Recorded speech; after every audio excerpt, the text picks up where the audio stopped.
Proche-Orient, la tension est vive ce mardi en Israël. Des manifestations importantes ont eu lieu dans plusieurs villes arabes israéliennes où 6 Palestiniens avaient été tués lors de la 45e journée de la Terre, célébrée ce mardi. On y revient avec la correspondante de Média en Palestine, Valérie Ferron. Bonsoir. Bonsoir Manal et bonsoir à tous les téléspectateurs.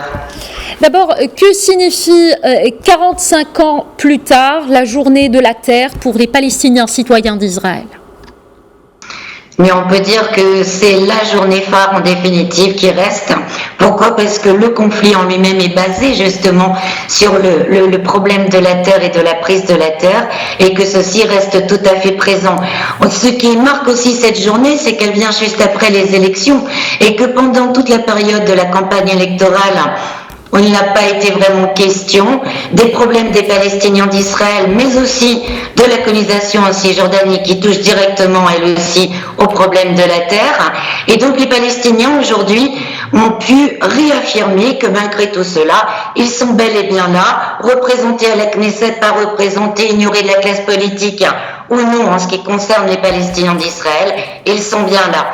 La chose aussi à rappeler, c'est que des deux côtés de la ligne verte, car les manifestations n'ont pas eu lieu que côté israélien, mais également en Cisjordanie, où il y a eu des manifestations dans toutes les villes, c'est que des deux côtés de la ligne verte, les Palestiniens ont à peu près le même discours, on va dire, même si c'est pas le même contexte. Ça veut dire, dans les deux cas, on a le problème des confiscations de terres sous des justifications diverses. En Cisjordanie, on a les colons et les soldats en face de soi, et les Palestiniens d'Israël, eux, ont une administration qui est fermée à bloc pour les empêcher, par exemple, d'avoir, comme leurs concitoyens juifs, des permis de bâtir normaux, etc., d'où des crises de logement énormes, une police inefficace ou absente parce que il y a négligence, on va dire, au niveau de l'État central. Donc des similitudes de situation, notamment aussi pour les citoyens d'Israël bédouins, ceux du désert du Negev, qui eux font face directement à une politique d'expulsion puisqu'ils devraient être regroupés dans des villes construites pour eux. Et cette politique-là, on l'a directement aussi en Cisjordanie contre les communautés bédouines aussi, notamment dans la vallée du Jourdain. À noter enfin, pour parler des Palestiniens d'Israël, que depuis 2018, de toute façon, ils sont des citoyens à part, puisqu'ils ont été écartés de la loi fondamentale qui dit qu'Israël est l'État-nation du peuple juif, et du peuple juif exclusivement, comme tient à le rappeler très souvent le Premier ministre sortant Benjamin Netanyahou. D'accord. De l'autre côté de la ligne verte, maintenant, des manifestations ont également eu lieu en Cisjordanie occupée, où la colonisation israélienne s'accélère depuis plusieurs années. Quelle est la situation actuellement sur place, Valérie ? Alors, vous parliez justement de la violence des colons, et bien celle-ci est de plus en plus grave, et bien sûr elle a un but, c'est faire partir les Palestiniens des zones rurales vers les villes, en semant la terreur dans les villages, donc pour prendre les terres.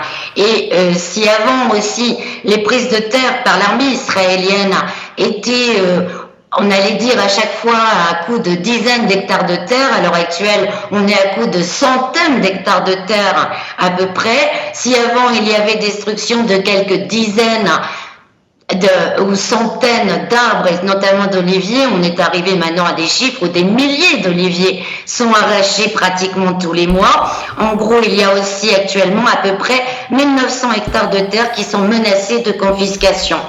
Et pour parler aussi un petit peu plus en général, on pourrait dire que entre l'armée, les colons, le mur aussi construit pour isoler des terres, donc on a pratiquement 90% de la Cisjordanie qui n'est pas sous contrôle de l'autorité nationale palestinienne, et les Palestiniens en fait en Cisjordanie, à des degrés divers, sont un petit peu en train de devenir comme leurs compatriotes de la bande de Gaza.